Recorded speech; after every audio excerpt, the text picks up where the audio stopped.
لقد كان لكم في رسول الله أسوة حسنة لمن كان يرجو الله واليوم الآخر وذكر الله كثيرا. Assalamualaikum warahmatullahi wabarakatuh. Alhamdulillahirabbil alamin wassalatu wassalamu ala nabiyina Muhammadin wa ala alihi wa ashabihi ajmain, amma ba'du. Segala puji bagi Allah Subhanahu wa taala yang masih memberikan kita kesempatan untuk bertemu lagi membahas basmalah, bahas masalah sejarah. Dan ini adalah perjumpaan kita yang keempat membahas sejarah Nabi Shallallahu alaihi wasallam.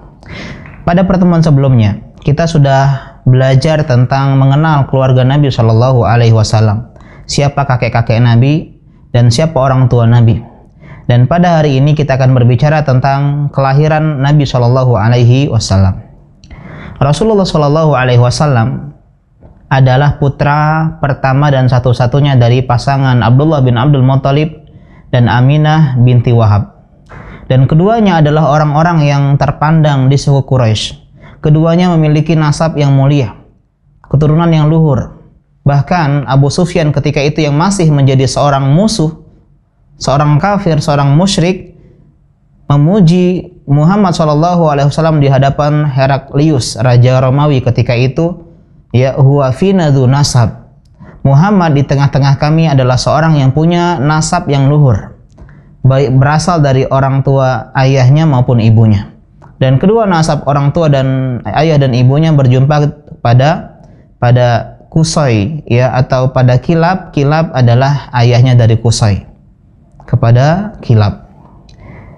Ketika Aminah dan Abdullah menikah, tak lama kemudian Aminah pun mengandung Rasulullah Shallallahu alaihi wasallam. Dan kemudian Abdullah, ayah dari Muhammad Shallallahu alaihi wasallam, melakukan sebuah perjalanan dagang ke Syam, ke Palestina, tepatnya di Gaza. Dan sepulang dari sana, beliau jatuh sakit sehingga beliau pun singgah di Yathrib, di tempat kampung neneknya Salma, istri dari Hashim, kakek dari Abdullah. Ada riwayat yang mengatakan bahwasanya beliau disuruh oleh ayahnya Abdul Muttalib untuk pergi mengambil kurma di Yathrib. Dan Abdullah ketika itu ya berbaring, ya menginap beberapa hari, akan tetapi penyakitnya tak kunjung sembuh dan akhirnya beliau wafat dan dimakamkan di kota Yathrib. Dan ketika itu beliau berusia 25 tahun. Oleh sebab itulah Nabi Shallallahu alaihi wasallam lahir dalam keadaan seorang yatim, tidak memiliki ayah. Dan Allah Subhanahu wa taala mengabadikan kisah yatimnya beliau dalam surat Ad-Duha ayat ke-6. Kata Allah Subhanahu wa taala, "Alam yajidka yatiman fa'awa." Bukankah Allah Subhanahu wa taala telah mendapati engkau wahai Muhammad dalam keadaan yatim, kemudian Allah melindungimu, Allah menjagamu. Ini menunjukkan kepada kita semua bahwasanya Nabi Muhammad SAW lahir dalam keadaan ayahnya sudah meninggal, dan Abdullah meninggal ketika itu beliau berusia kurang lebih 25 tahun. Abdullah wafat ketika Nabi SAW berada dalam perut ibunya Aminah.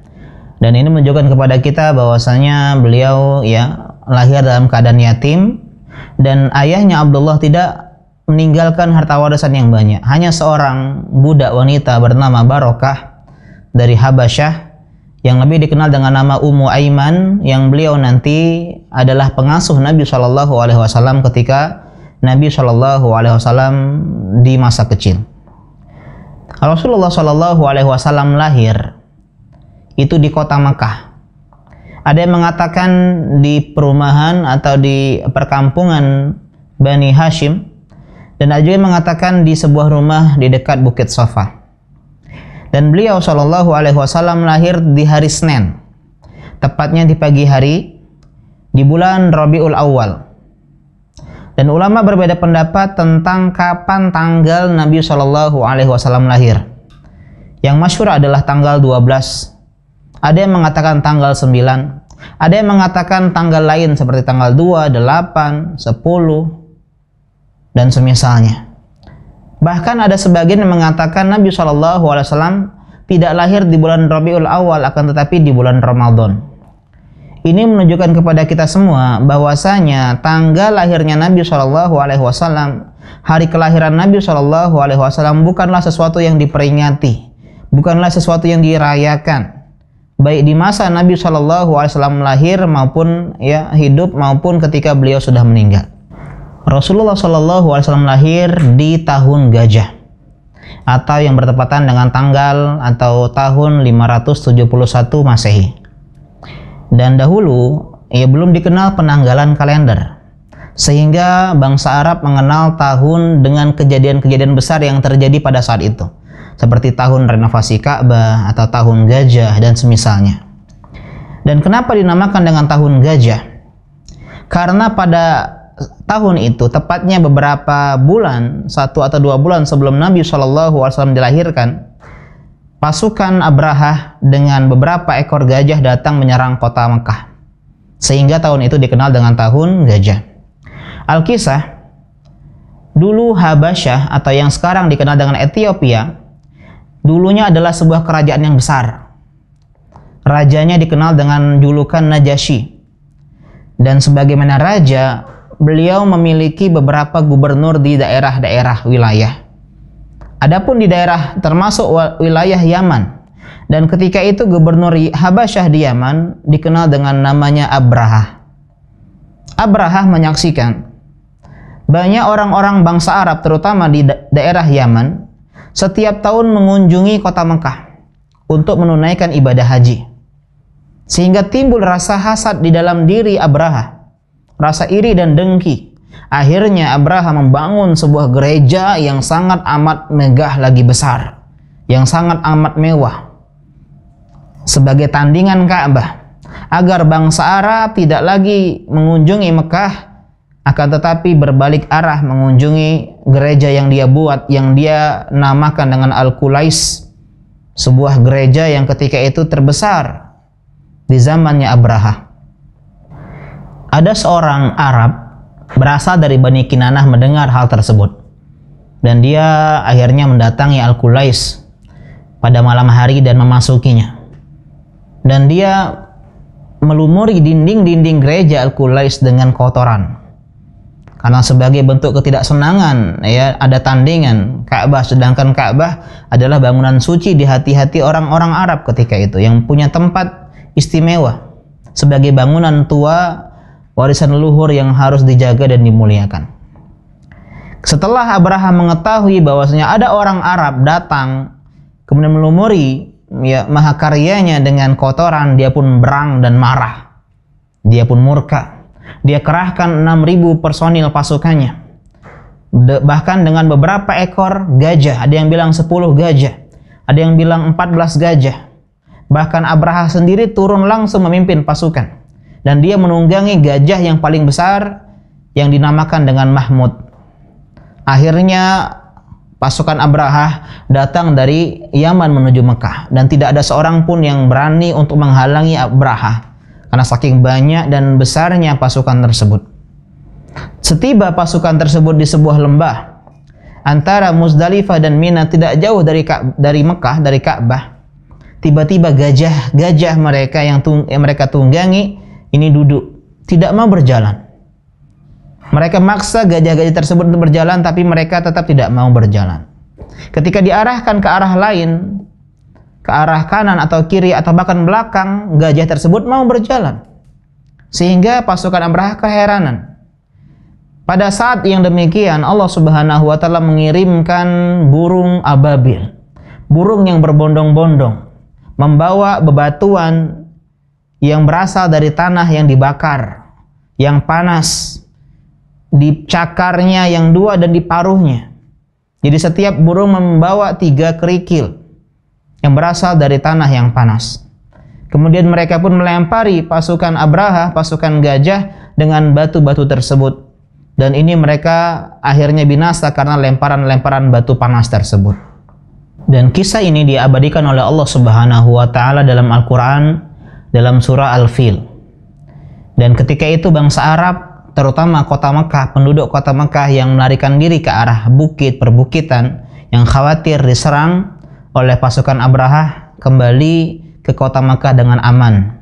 Dan mereka menyadari Allah Subhanahu wa taala langsung mengutus burung-burung ababil, burung-burung yang berbondong-bondong untuk menjaga Mekah. Akan terjadi suatu hal yang besar yang terjadi di kota Mekah, yaitu kelahiran Nabi Muhammad sallallahu alaihi wasallam.